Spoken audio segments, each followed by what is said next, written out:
It's finally here. Christmas is here. Christmas for coaches. I think players think Christmas are more games than practices. But this Friday at 5 o'clock, we are able to officially defend our crown over in Viejas Arena. And it's going to be kind of a cool night. We're going to go from 5 to 7. Our guys are going to go from 7 to 9. And between 6 and 8, we're going to have an open to the public. You can come in. You can watch the end of our practice, meet our team, meet the guys' team, watch the beginning of their practice, and hopefully while you're there be so motivated that you can purchase season tickets while you're watching our practices. So it would be great to give us a little taste and have some fans in the building when we first open up. But there's no secrets to who and what we are. We have a lot of people back from a year ago. The fall has been fabulous. The best part of our day every day as coaches has been the opportunity that we've had with our athletes. They're locked in, they're confident but hungry, and can't wait to get started. How comfortable are you and the players with that target on your backs being team B? I think very comfortable for two reasons. First, when you've risen from the depths, I sure as heck, to a player, you'd rather be picked first than ninth. Most importantly, if you look at our non-conference, it may be the most competitive non-conference schedule that we've ever undertaken, and that is in our forefront. League winning the league is most important. Defending your because that gets you the automatic ticket. But right now, when we have an opening week that includes USD, Arizona, go on the road, and in 3 days playing two top 5 teams in Notre Dame, Oklahoma, and then South Carolina, who is probably a fringe. I would look at them as the way we were a year ago. That so has our team's attention that I've been asked, in these terms, hunter or hunted. We're going to be the hunter for a large part of November and December, and I think that's our thought process. And then we'll see how that turns out before we hit the Mountain West Conference. I think our team is excited, and to a player would have been disappointed if they weren't preseason pick number 1. I think they feel they've earned that. Is that sort of a double-edged sword when you schedule those difficult teams that are really kind of back-to-back? Because if you do well, obviously it gives you tremendous confidence. If you don't do well, does it set a tone for the season? Risk little, win little.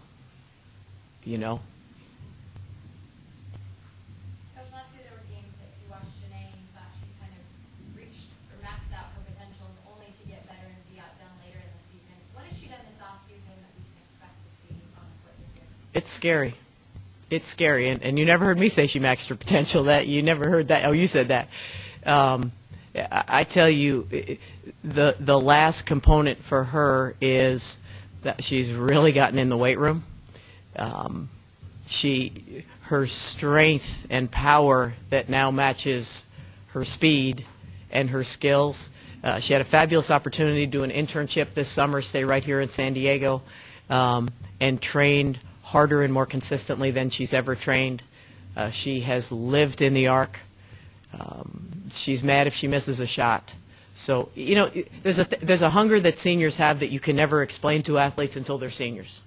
And I would put, it's hard for me. We speak a lot to Janae, and deservedly so, but I've said this over and over again. Quinice Davis is the red and black straw that stirs our drink. The two of them together have taken us to where we are, and they both have really developed as leaders and have improved their games. You will see a better backcourt than last year. It's not just your older girls that have the talent, some of your younger girls. Can you talk about some of the freshmen coming that may have an opportunity to play? Well, I feel that because Janae and Q, no matter what we try to do, they're going to go. At the end of this year, they're going to go. And we really critically targeted to bring someone in while they were still here. And Kiana Stamps is that someone, a freshman guard from Paris High School that we feel can play right now. Can she play to their level? Of course not. She's 18 years old, and her biggest road trip has probably gone from Paris to Northern California. So, but the cool thing for us, when you build, your younger players are who's playing, and you are their leader, and you are their captain, and you have to show them how to be. This has been the easiest offseason we've ever had because Kiana wants to be like Janae. And Janae has taken Kiana under her wing, and they shoot together and work together and train together. And if Kiana can perform against Janae and Q in a daily setting, she'll be ready to go. So she's one that early, I think, will compete. The biggest difference in our team from a year ago, this doesn't answer your question, but that doesn't shock you that I'm saying something that doesn't answer your question, is in our inside game. Our inside, Paris Johnson has done anything we've asked. She's had a lot of tough circumstances since she's been here. She came in after an auto accident, played her freshman year with a bolt in her hip. Last year we lose Allison before the season even starts. Add a very productive Jennifer Layton-Bales, who at 5'11" makes us change our whole offensive structure. Paris is ready to go. And I think that the addition of Jessica Bradley, who's the newcomer of the year, a new and improved Candace Chambers, a year older, all our inside players.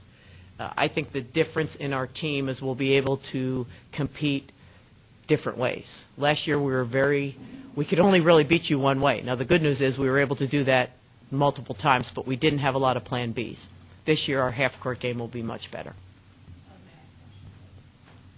See, I knew that, so I was just saving the time. Anybody else? Anybody stand out to you so far in your workouts that maybe wasn't a huge contributor? Well, we get 2 hours a week. Everybody has different philosophies with their 2 hours a week. Mine is more, they're certainly going to forget everything we did today, a week from today. So we really just attack fundamentals. We mostly do position groups. We mostly just get better fundamentally. We spend a lot of time shooting the ball. So there's not a lot of concepts that we put together. We really just started that yesterday on the court. If I had to single out one returner, I would say Jerica Williams. Jerica Williams has lost about 15 pounds, and she needed to do that to compete at the level that she wanted to be able to play in the style that we have.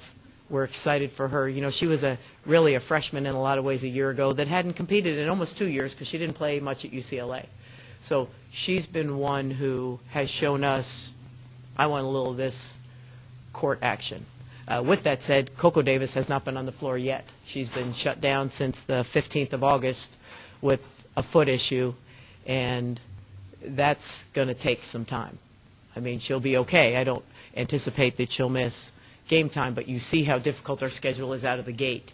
She's our second primary ball handler, so that's a bit of a concern. We've got to get her ready to go. Well, she got 2 shoes Monday. That's a start. Running with one shoe is difficult, so she's off. She went from crutches to boots to 2 shoes.